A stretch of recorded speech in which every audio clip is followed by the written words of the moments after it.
Good day, everyone. I want to welcome you to my lecture today. Those of you at the back, can you hear me clearly, right? Okay, thank you so much. Okay, so today we're going to continue the confidence interval of proportion that we started on Monday. So in today's lecture, um, like I said, the focus is going to be how do we estimate parameter? When I say parameter, how do we estimate population proportion? And how do we construct an interval, okay, for that? So, and of course, we're also going to have some terminologies coming up like standard error, margin of error, and so on like that. So in the outline, I'm going to walk you through the real life application of confidence interval, and I'm also going to talk about sample size determination. Okay. Now, let's go straight to the confidence interval of proportion. And of course, for you to have a reconnect with what we've done before, I think I'm going to have a kind of recap. Now, why do we find ourselves, constructing confidence interval for proportion? Uh, the story actually started by also trying to figure out the value of unknown population parameter. For instance, we want to know the proportion of eligible voters that will vote for a particular candidate, or we want to know the proportion of,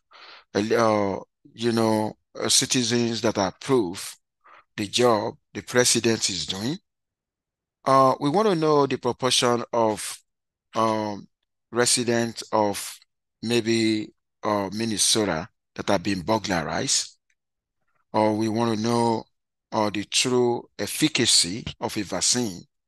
A question like that actually requires that you use the idea of proportion, because proportion talk about categorical, you are interested in a certain characteristics of interest. Okay, so now we want to estimate, we actually want to get that. But let me tell you this, we don't get this exactly. There's no way we can actually gonna get uh population proportion exactly. If you want to get it exactly, it means we actually need to study everybody in the population. I told you the other time, we're limited by budget. What about time? So because of that, we normally take sample. And whenever we take a sample, estimation is going to be involved. I'm going to say that again. Whenever sample is taken, estimation will be involved.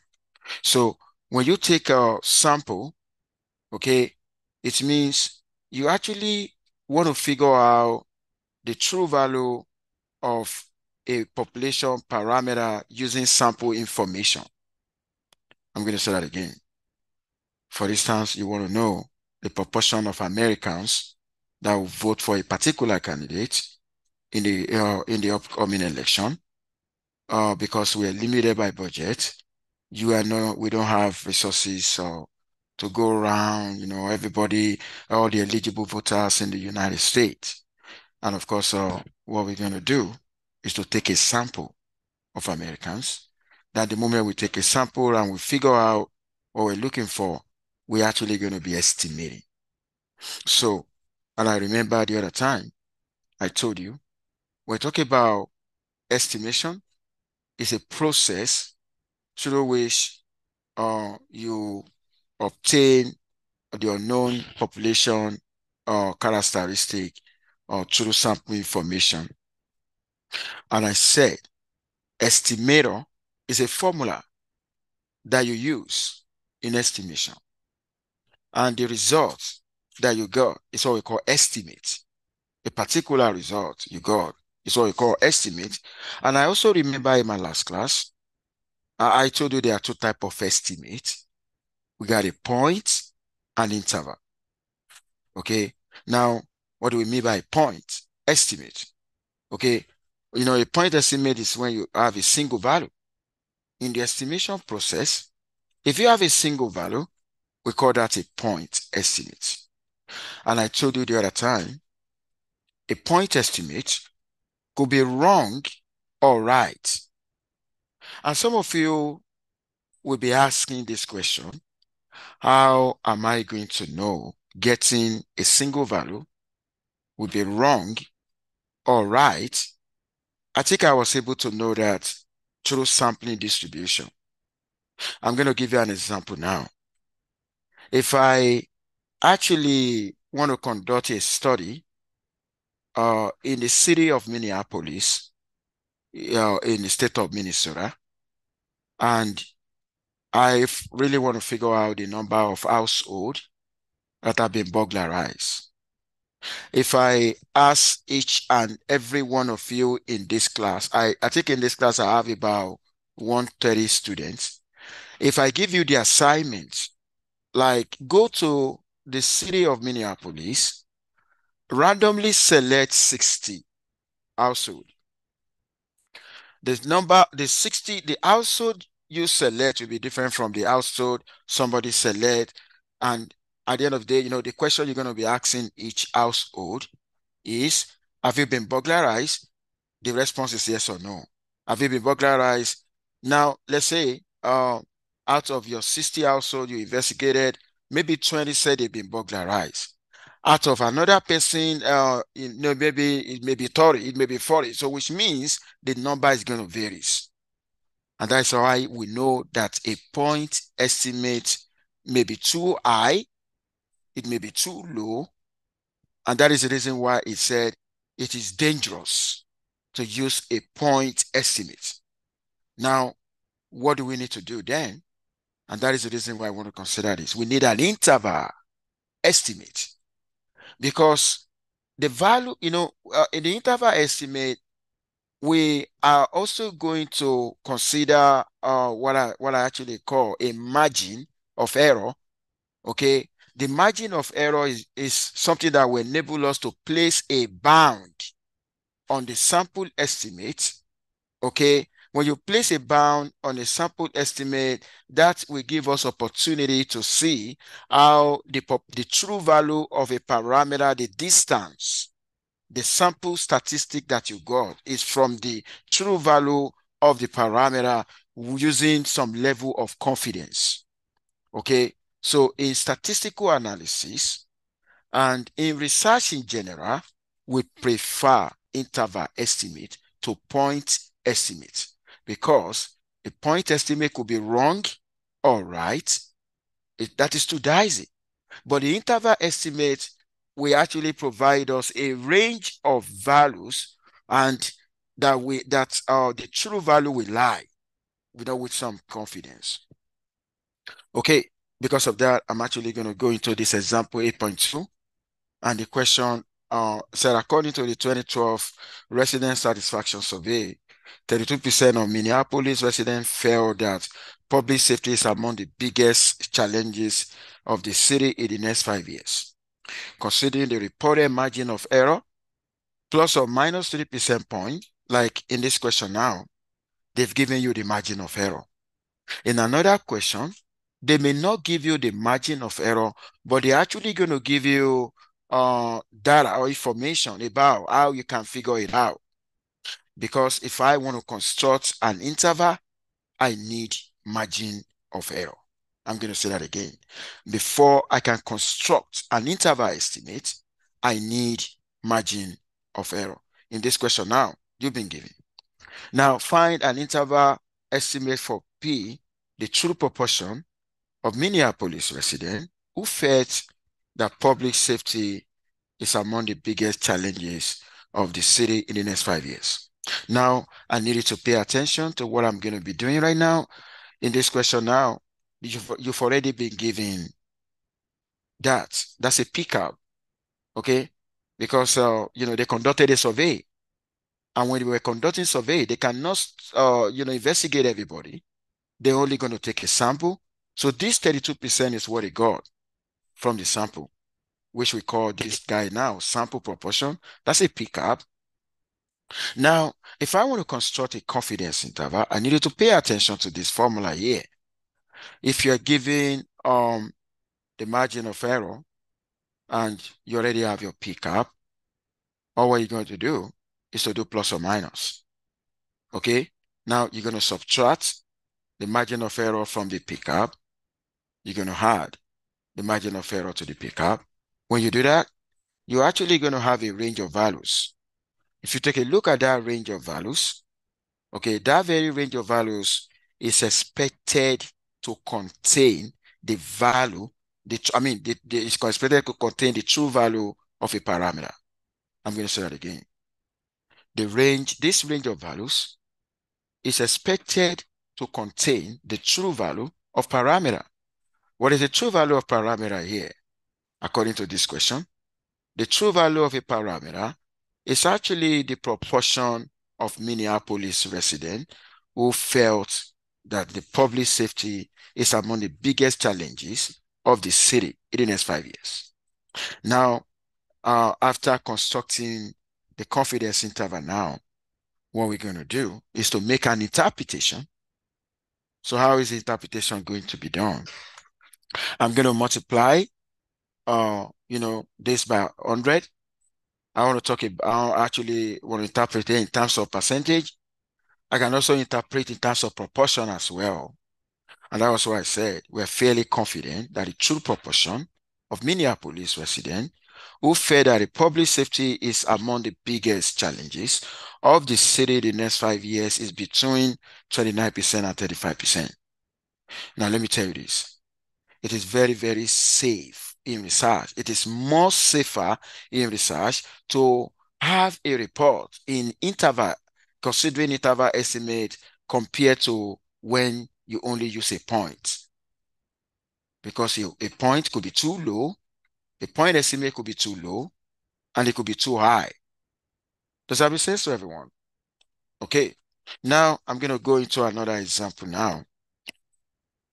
Now, in example 8.3, we want to estimate the proportion of contracts in a city that are awarded to minority-owned firms.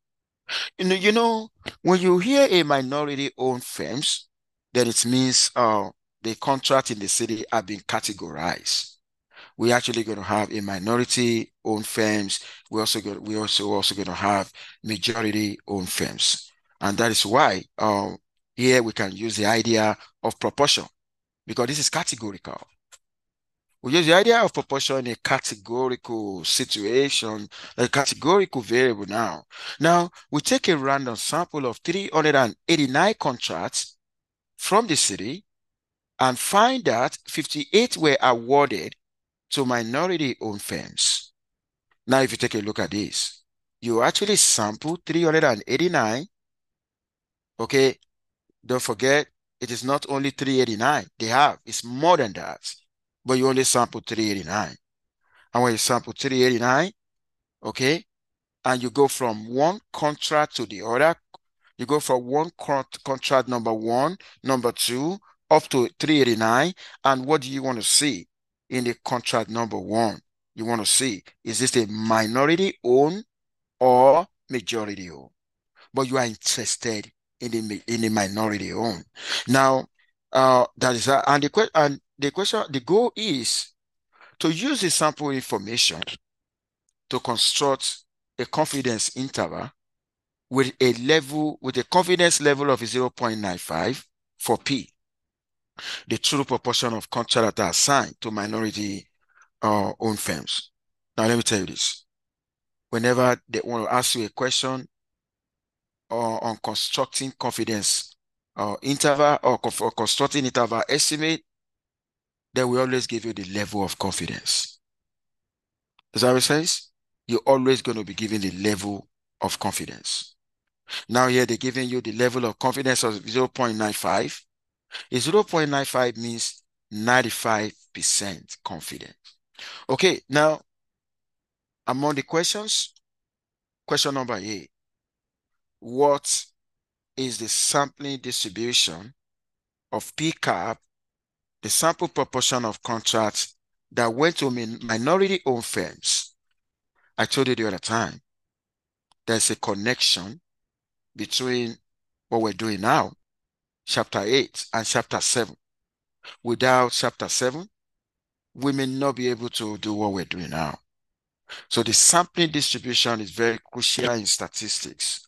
Now, when you take a look at question A now, I think I remember I told you the other time, sampling distribution provide us a foundation of statistical inference. What do I mean by statistical inference? 1, constructing confidence interval. 2, testing hypothesis. Of course, after this chapter now, we're going to go into hypothesis. So without sampling distribution that we did in chapter 7, we may not be able to have a foundation to do what we're doing now and what we're going to do next. Statistics is like a story that goes on and on and on. Okay, so why am I interested in the sampling distribution of P cap? Because P cap varies. Right now, somebody choose 389 contracts randomly. If I ask every one of you to go and choose 389 randomly, you're actually going to get different results regarding the number of contract awarded to minority. Now here, somebody got 58 out of 389. Your own may be 70 out of 389. Another person may be even 300 out of 389. So we should give us an opportunity to see that it could be too low, it could be too high. And this is the reason moving forward, we need the probability distribution. And that is what it's asking now. This question now, what is the distribution? Now, if sample is large enough, you know, we did that in chapter 7 that I call the law of large number. Where sample is large enough, what do we expect? We expect the sample P cap, which is a sample proportion that varies to follow normal distribution. And when you follow normal distribution, okay, it's going to have this guy here is going to have a mean. That will be the mean. The true proportion is actually going to be the mean, while the standard deviation is actually going to be this guy. Standard deviation of what? Standard deviation of P cap that we call standard error. Does that make sense? And I also remember I told you the other time, if you really want to know, if you're dealing with sample proportion and you want to see whether the distribution is normal, you need to investigate this guy.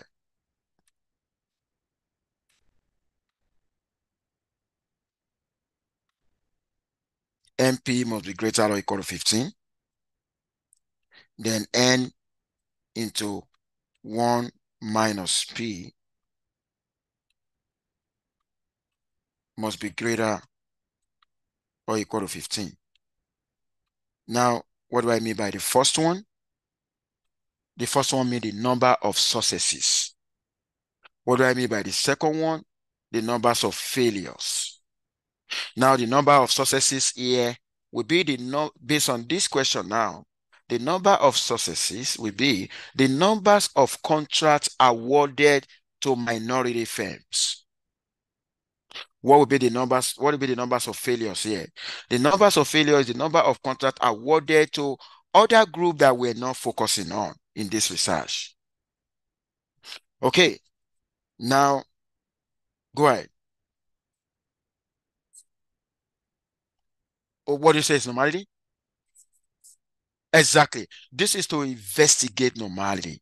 So if I want to investigate normality now, I just need to multiply my sample size by the P. Okay. If it give me at least 15, I'm also going to investigate this guy as well, because the two of them have to give me at least 15 before before I'm now going to make a statement. Now, this is the statement I'm going to make. The statement I'm making now is that, oh, the P cap follow normal distribution, but I'm not going to be able to do that if I did not investigate first? Go ahead. Okay. N is going to be 389. But P, that's a good question. In this place, we're going to use a P cap. P cap is going to be X over N. In this case, it's going to be 58 over 389. So 58 here is a number of successes. That is the number of contracts awarded to that the group in focus. Does that make sense? Okay.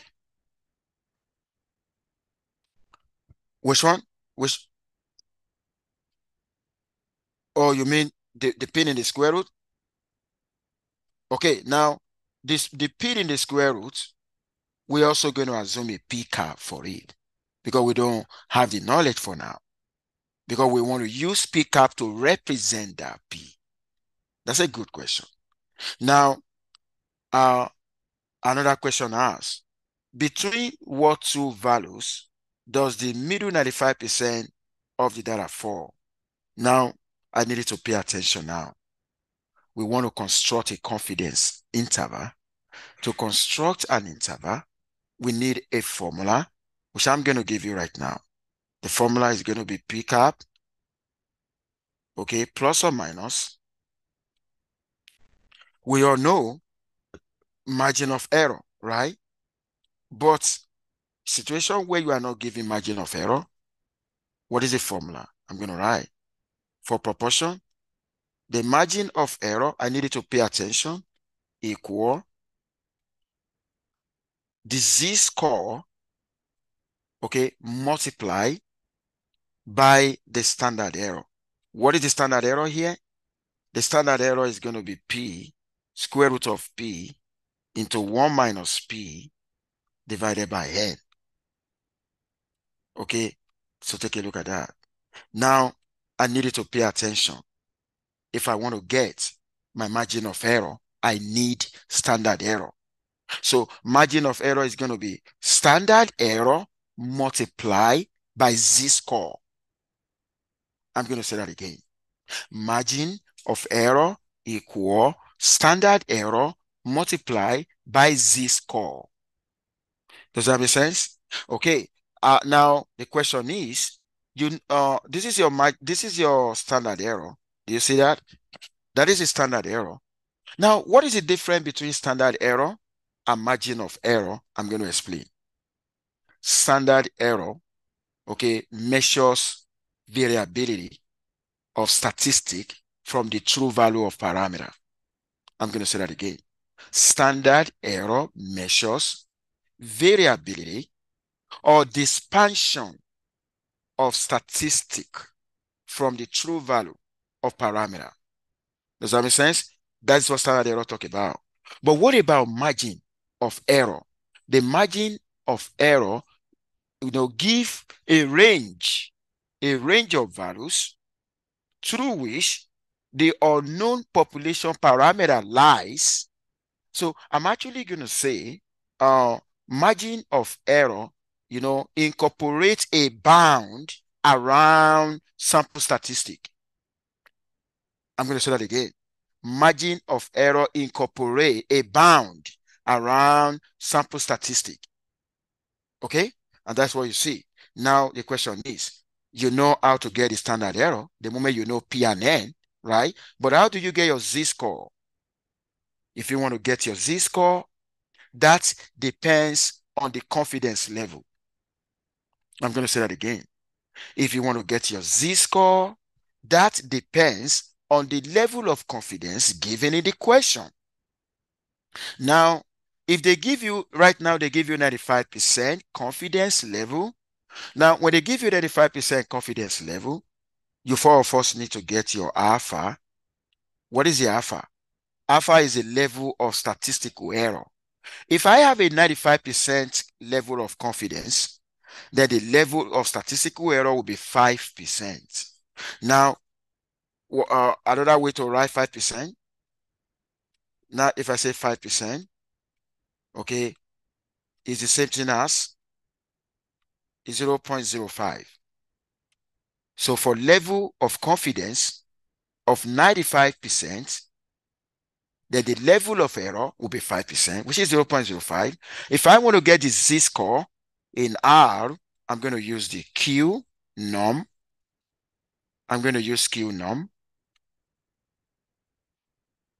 Okay, I'm going to use Q norm in parentheses, 1, 1 minus alpha over 2.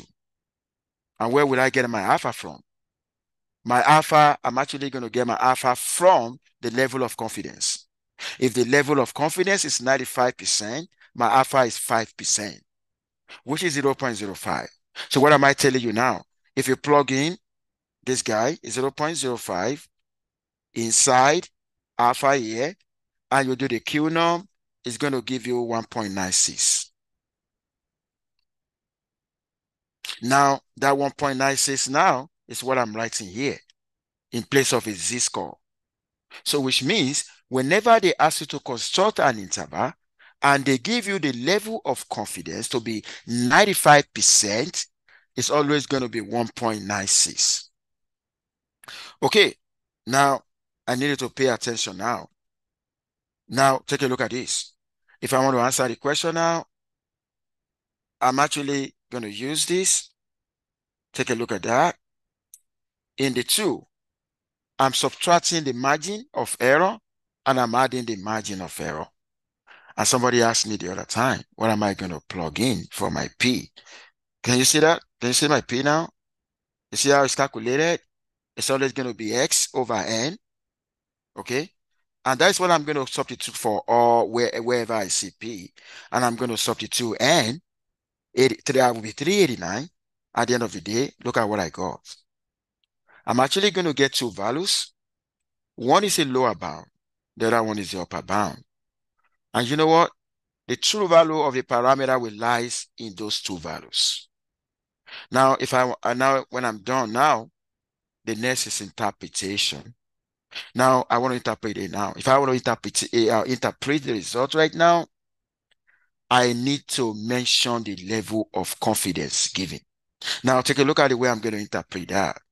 I said, on average, approximately 95% of the sample drawn from the population will produce a confidence interval that contains the true proportion. And specifically, if I want to interpret, take a look at this. I can also multiply this by 100. Okay, I can have that in percentage or have that in decimal. That's no problem. Now, I want you to take a look at this. Let's say, I say, suppose an equal opportunity law requires that at least 20% of all city contracts go to minority-owned firms. Let's say, based on the opportunity law, equal opportunity law, and they say at least the 20% of the contract that will be awarded should go to the minority-owned firm. And do you know that the interval that we got here, we can actually use it to investigate whether that is true or not. But when they say at least 20%, okay, and if you take a look at what I have here, this is like 11.4% and 18.4%. Okay, this guy means 11.4%, okay, in percentage, 11.4%, okay, and 18.4%. So what happened? Okay, if there's an equal opportunity law, then it means that does not hold here. Because the highest here is 18.4%, which is less than the 20% that the law require. And that was why I said we are 95% confident that the true proportion of contracts that go to minority firm is only between that and that. And I said it is unlikely that the true proportion of contracts that go to the minority-owned firm is at least 20%. It's unlikely. Why do I say it's unlikely? It's unlikely because if you take a look at the interval that we got, even the maximum in the interval is less than the threshold required. Does that make sense? Okay. Now, as I said the other time, if I know my level of confidence, I'll be able to get my alpha. Okay? Alpha is a level of statistical error. So 1 minus alpha is a level of confidence. Does that make sense? And 1 minus level of confidence is alpha. Okay? I just wanted to take note of that. Now, the formula now, this is now the general formula anywhere in the world if I want to construct an interval estimate. You see that? You see pickup everywhere, right? You see pickup everywhere. The moment you get your pickup wrong, wherever you're going to plug in pickup is going to be wrong. Now, what is your Z alpha over 2? The Z alpha over 2 is actually the Z multiplier, what you're actually going to figure out using a Q norm that I showed you the other time. But let me tell you this, we got some special level of significance that we normally consider. I want you to pay attention right now. These are very common. 90%, 95, and 99. Even without you using a Q norm, if you can memorize that, the Z-score for 90% is always 1.645. For 95% is 1.960. For 99 is 2.575. But what if in a situation whereby the examiner can ask you 98%? 98% is not part of this. Then just come and use the command. Look at the command, Q norm, 1 minus alpha over 2. If they ask you 98%, alpha will be 2%, which will be 0.02. Does that make sense to everyone? Now, I need you to pay attention now. Okay. I want us to look at the behavior of confidence level and the Z-score. What do you observe? When the confidence level is increasing, the Z-score is also increasing. Did you notice that? 90%, the Z-score is 1.645, 95, 1.960, 99, 2.575. I just wanted to take note of that. Okay, now let me tell you this. What is the implication on the margin of error? I'm going to tell you now. Don't forget, you need Z-score to figure out margin of error. When the level, please take note, when the level of confidence increases, the Z-score increases, the margin of error increases as well. I'm going to say that again. When the confidence level increases, the Z-score increases, the margin of error increases, and do you know what is going to happen to the interval? The interval will be wider. I'm going to say that again. When the level of confidence increases, the Z-score increases, the margin of error increases, then the interval becomes wider. Does that make sense? Okay. I think I've already explained that. Now, I want to go into example 8.4 now. Okay. When the 2010 General Survey asks subjects if they will be willing to accept cuts in their standard of living to protect the environment. Okay. 486 out of 1,374 subjects say yes. This has created a proportion problem. Okay. Now, the question says, estimate the population proportion P who answer yes. In this case, you remember X over N? That's what we use here to estimate this guy.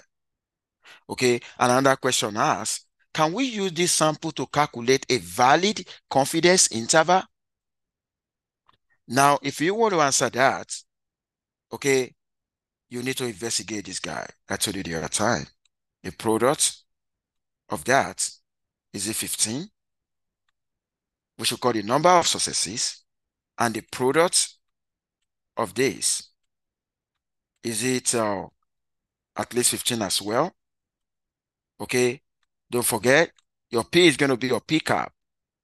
Okay, and that is what I mean here. I said, yes. Why do I say that? Because when you use pickup, when you use 0.354 to multiply 1,374, it's going to be more than 15. And that's why we said we can actually construct a valid confidence interval. Because you may not be able to construct a valid confidence interval if the sampling distribution of pickup does not follow normal. Because this is a condition for normality. I told you the other time, normality facilitates standardization. Without normality, there's no moving forward. Okay?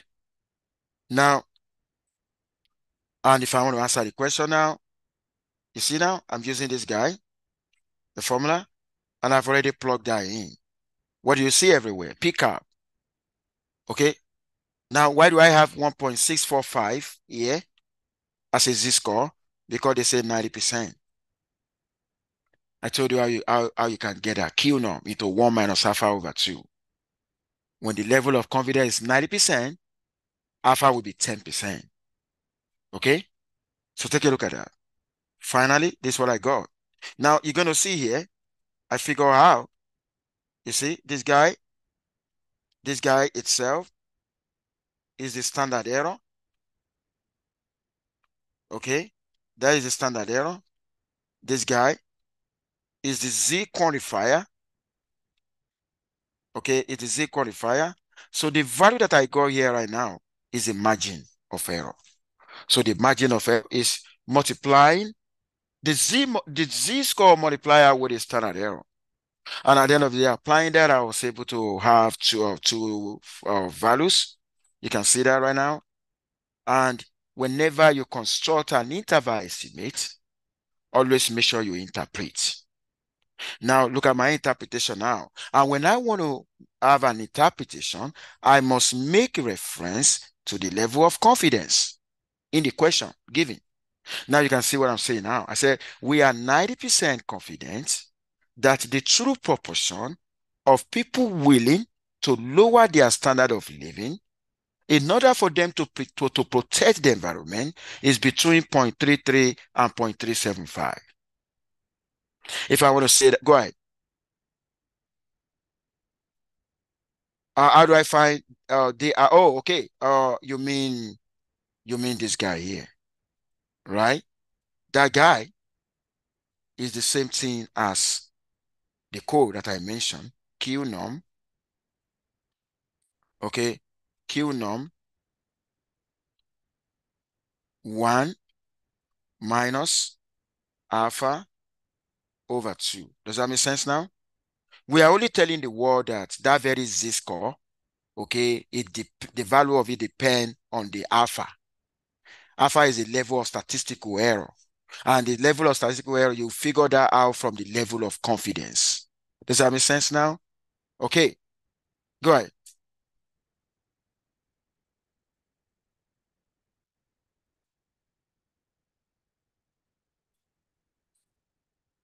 Exactly. That's a very good question. You know, I need you to send me a message for extra credit, for saying that.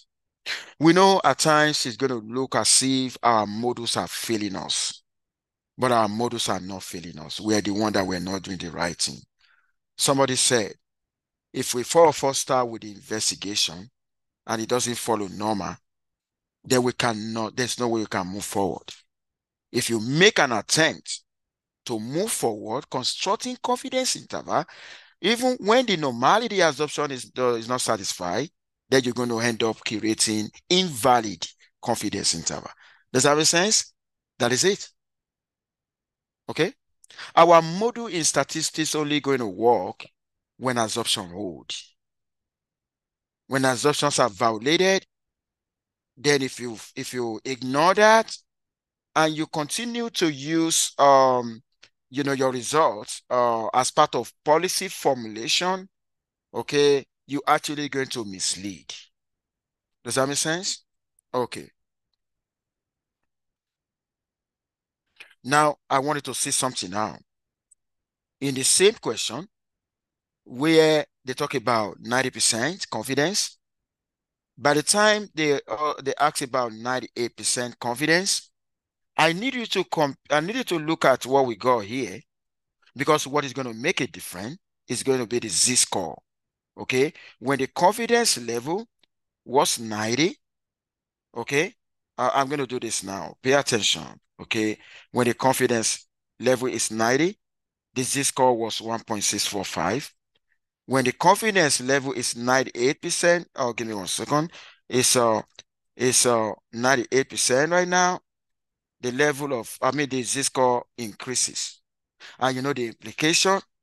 Now I want you to compare the interval here, the range of the interval here, with the range of the interval here. Now the one with the higher value of confidence level, we have a wider range. Does that make sense? Do you know why it has a wider range? It has a wider range because of the fact that here the Z-score is getting higher when the level of confidence increase. And when the Z-score is getting higher, that will also affect the margin of error, because you need the value of the Z-score to also obtain the margin of error. The margin of error depends on two things: your Z-score and the standard error. And don't forget, your Z-score depends on the level of confidence. Does that make sense? Okay. Now, but you know what we want? And that was why I said this. I said, as the confidence level increases, the confidence interval becomes wider. Does that make sense? But you know what? We don't want a situation whereby the confidence interval will be getting wider. We want it to get narrower. And you know what we're going to do to get narrower? Okay? If I have a given confidence level and I want it to get narrower, please, I need you to pay attention. The only thing I can actually, now look at this. Take a look at this formula now. Okay? If I want my margin of error to be narrower, then can somebody tell me what I need to do here? I want the margin of error to be small. Something need to happen. Go ahead. Oh my God, increase the sample size. Send me a message for extra credit. Okay, now look at what happened in the standard error. The sample size occupied the denominator position. When the sample size is increasing, what happened to the old standard error? The old standard error is going to be going down. When the standard error is going down, the margin of error is going to go down. When the margin of error go down, the interval will become narrower. Does that make sense? Okay.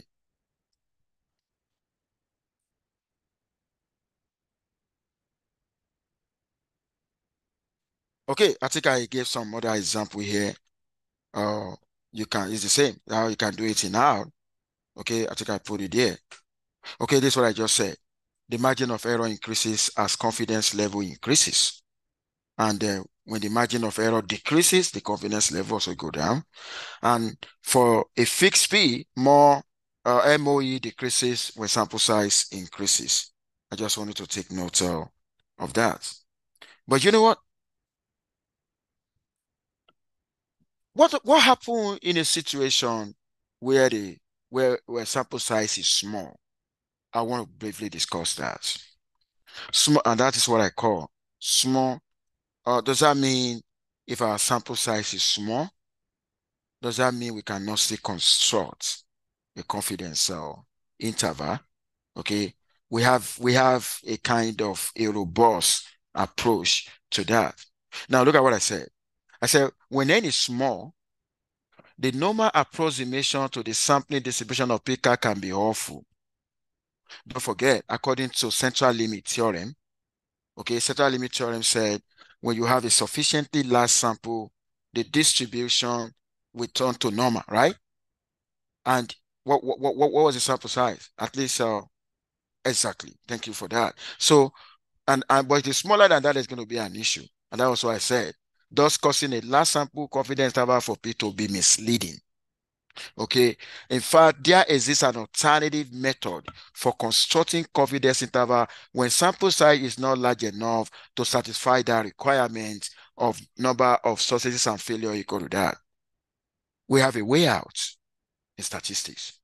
The moment this doesn't hold, we have another alternative. Does that make sense? The only thing is just to be sure you're doing the right thing. And that's why you are here, to learn statistics. Okay. Now, uh, you know what I want to do next? Um, I'm actually going to combine this with my next, but let me quickly, I think I still have like 5 minutes.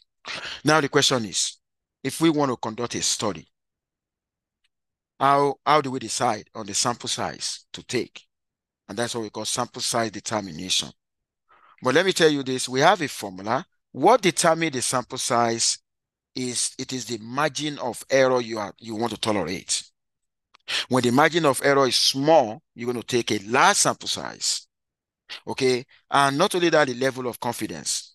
And that's why I'm talking about there are two factors that determine the sample size, the high level of confidence and this small margin of error. We want small margin of error, right? Why do we want small margin of error? We want a narrower interval, right? Okay. And if you want a small margin of error, what will happen to your sample size? You must be ready to spend money to take a large sample, just like what she said. Now, we have a formula. Okay, take a look at this. You know, that formula alone is the margin of error, right? Now, let's say I know my margin of error and I know my level of confidence. You know, if I know my level of confidence, I'll be able to know the z-score, right? Now, that p cap, you know, let's say uh I want to work on something and I research article, maybe what they've done previously. Okay, I can use their p cap. I can, but let's say previously they haven't done what you want to do right now. You can use a 0.5. Does that make sense? Now, if you take a look at that, I can solve for n. Okay. Now, uh, if let's say for instance, if you take a look at this one now, okay, we said uh recall that in the 2012 resident satisfaction survey, the city of Minneapolis found that 32% of the residents felt that the public safety is among the biggest challenges of the city in the next 5 years. However, suppose we want to obtain a more recent estimate of P, things are changing, right? Okay, we want to have a more recent estimate of P. The true proportion of Minneapolis residents who feel that the public safety is among the biggest challenges of the city in the next 5 years. How many people do we need to pull in order to estimate P within 3 percentage point with 95% confidence? That is what we're doing here. Do you see that? We plug in the margin of error. We plug in the values for Z because they mentioned 95% confident. And at the end of the day, we solve and we got this result. We got a result out. Okay. Now we got this. We normally round up. So which means if you want to anticipate, if you want to have a margin of error that will be within 3% and the level of confidence of 95%, you must be ready to sample 929 people. Does that make sense? So this is what we call sample size determination. And why do we choose? Now, what if in a situation where I want to do this, I want to study this, but I don't have information, maybe I don't have information to what they got in 2012. Maybe I don't have pcap. Now, where I have pcap, I'm going to use 0.5. Why? Because 0.5 is the maximum. Look at that. What is the maximum? What is the maximum here? That will be at 0.5. Does that make sense? And don't forget the totality area under a curve is 1. If the situation where you don't have a previous value for P, then you use a 0.5, which we call 1/2. Does that make sense? So finally, this is the formula for sample size to determine sample size. Do you see the formula to determine sample size? Situation where it is available, you put the value. If it is not, you put 0.5. I think I put so many examples for you. This is the last page. You can see this example now, and we determine the sample size. We normally round higher. Okay? Okay, this is where I'm actually going to stop today. Make sure you all stay safe and have a lovely day. Bye for now, everyone.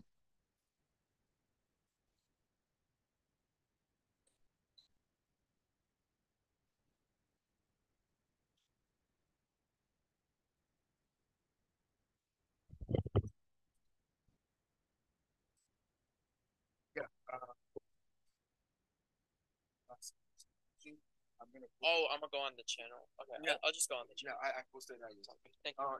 Let me even show it. Thank you, sir. You see this? Yeah, yeah, You see this? right there. Yeah. Yeah, 12 hours ago. So I'm gonna put it on. No, it's cool. I'll just go on the channel. Oh, Thank you. good. I'm good. Let me quickly stop this so that give me 1 second and I can listen to you.